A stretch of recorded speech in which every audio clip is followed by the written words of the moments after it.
नमस्कार विद्यार्थी मित्रों, मैं आपका फिर से एक बार स्वागत करता हूं आपके अपने YouTube चैनल पर। विद्यार्थी मित्रों, इसके पहले हमने मानव भूगोल में क्या देखा कि मानव भूगोल की परिभाषा, मानव भूगोल का ख्याल सबसे पहले किसने बताया। उसके बाद हमने देखा मानव भूगोल के अध्ययन के अभिगम। उसमें हमने पहला पॉइंट देखा निश्चयवाद या नियतिवाद या डिटर्मिनेशन। अब वो होता क्या है, मैंने पहले के वीडियो में बताया कि सीधी भाषा में अगर समझे हम तो मानव जो है वो पूरा का पूरा टोटली वो प्रकृति पे डिपेंड होता था। प्रकृति जो चाहे वो मानव से करवाती थी।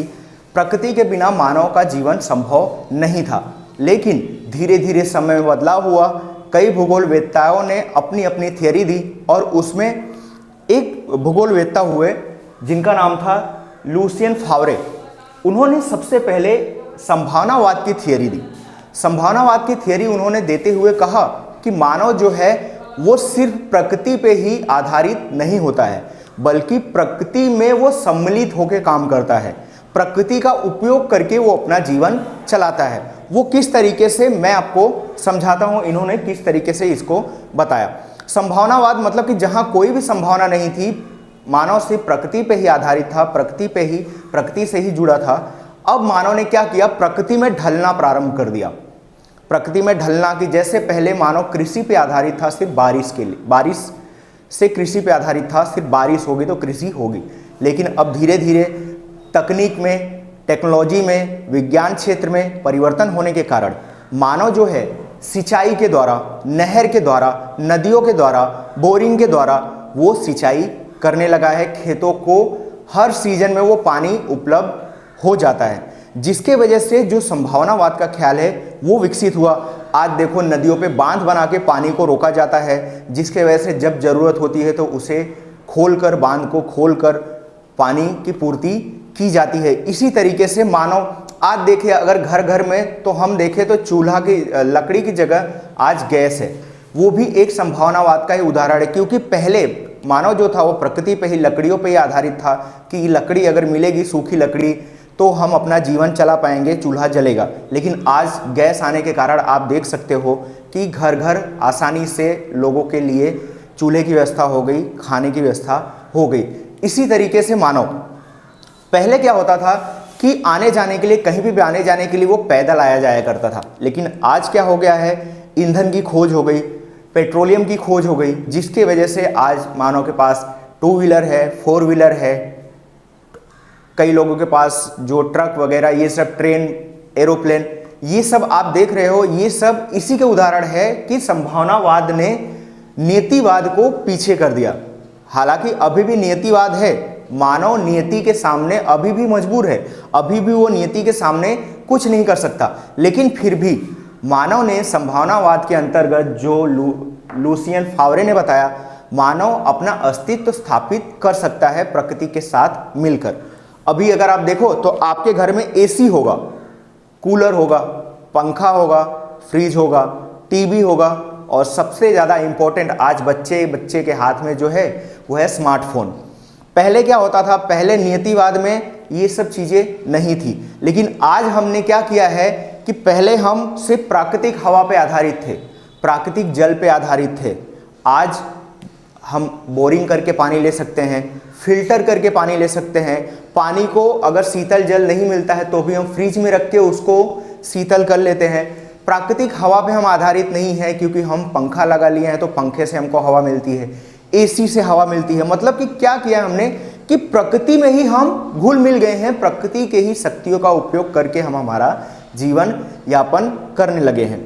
तो इसी तरीके से कृषि के क्षेत्र में, सिंचाई के क्षेत्र में, नहर के क्षेत्र में, रोड, आज देखिए पहले कच्चे सड़क हुआ करते थे, कच्चे रोड हुआ करते थे, कहीं गाड़ियां देखने को नहीं मिलती थी। आज देखिए पक्के रोड हो गए हैं, रेलवे लाइन हो गई है। तो ये संभावनावाद मतलब कि मानव ने प्रकृति के साथ समन्वय साध कर, एक साथ जुड़कर मानव के, प्रकृति के साथ उसने अपने आप को स्थापित कर लिया है, अपने आप का अस्तित्व जो है वो टिका लिया है। हालांकि मैं फिर से बोलना चाहूँगा कि मानव अभी भी नियति के ही कंट्रोल में है।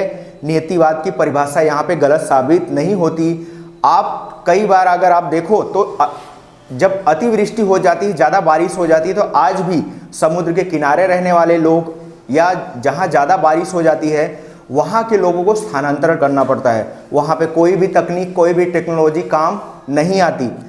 नियतिवाद अभी भी है क्योंकि प्रकृति के सामने किसी का कंट्रोल है नहीं, लेकिन फिर भी नियतिवाद के साथ हम संभावनावाद को लेकर चल रहे हैं, क्योंकि मानव अगर नई नई चीज़ें नहीं करेगा तब तक वो अपना विकास नहीं कर सकता है, क्योंकि मानव ये प्रगतिशील प्राणी है। अगर वो प्रगति नहीं करेगा, नई नई चीज़ें नहीं सर्च करेगा, नई नई चीज़ें नहीं सीखेगा, तो पृथ्वी पर, धरती पर प्रकृति के सामने सिर्फ नियति को लेकर चलना ये असंभव है।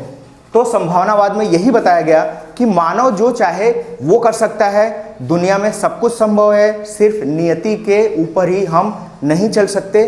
तो ये सबसे पहले लुसियन फावरे ने परिभाषा दी, फिर उनकी थियरी को आगे चलाया इन्होंने, विडाल डी ब्लासे ने, इन्होंने इनकी थियरी को आगे रन किया। ठीक है, तो हमने देखा नियतिवाद, फिर उसके बाद संभावनावाद।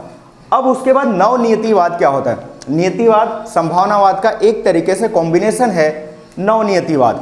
नवनियतिवाद से आपको समझ आ गया होगा कि नियति और कुछ नई चीज़ें नियति में, मतलब कि यहाँ पे ये कहा गया, ग्रिफिन टेलर ने ये कहा, जो इनके ये सिद्धांत के प्रणेता थे, उन्होंने ये कहा कि मानव अगर नियति और संभावनावाद का ज़्यादा उपयोग करेगा तो वो आगे जाके प्रकृति को ज़्यादा नुकसान पहुंचाएगा। मतलब जैसे कि मैं आपको बताऊं कि आज आप एसी, कूलर, पंखा ये सब का ज़्यादा उपयोग कर रहे हो, तो आने वाले समय में प्रकृति को बहुत ज़्यादा नुकसान होगा।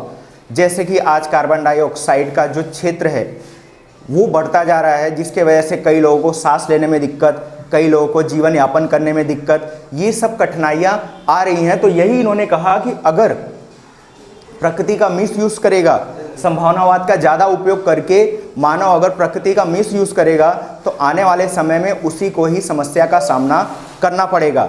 जैसे मैंने बताया कि आप पंखा, एसी ये सब का इस्तेमाल करते हो, तो सीधा सीधा हमको कुछ समय के लिए उसका फ़ायदा मिल रहा है। पेट्रोलियम का यूज़ करते हैं, उसका हमको कुछ समय के लिए फ़ायदा मिल रहा है, लेकिन आने वाले समय में जब ये ख़त्म हो जाएंगी और जब कार्बन डाइऑक्साइड का जो क्षेत्र है वो बढ़ जाएगा, तो मानव को पृथ्वी पर अपना जीवन स्थापित करने में काफ़ी डिफ़िकल्टी होगी, काफ़ी समस्या का सामना करना पड़ जाएगा।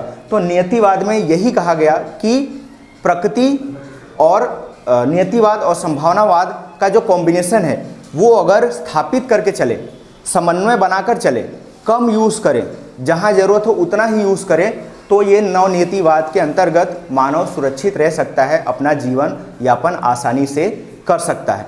तो आज हमने देखा संभावनावाद कि मानव जो चाहे वो कर सकता है, अपनी बुद्धि, अपना विवेक, अपना कार्यकुशल, अपनी कुशलता, अपनी सक्षम क्षमता, अपनी सर्जन क्षमता का उपयोग करके वो जो चाहे वो प्रकृति के साथ संबंध बना सकता है, प्रकृति की सभी चीज़ों का उपयोग कर सकता है, लकड़ी का उपयोग करके घर बनाता है, लकड़ी, ईंटें, सीमेंट का, मिट्टी का उपयोग करके वो घर बनाता है।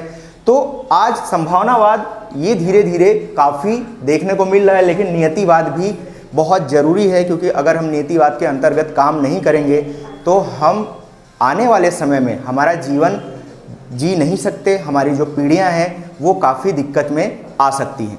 आई होप आपको ये वीडियो अच्छे से समझ आ गया होगा। आज के लिए इतना ही, धन्यवाद।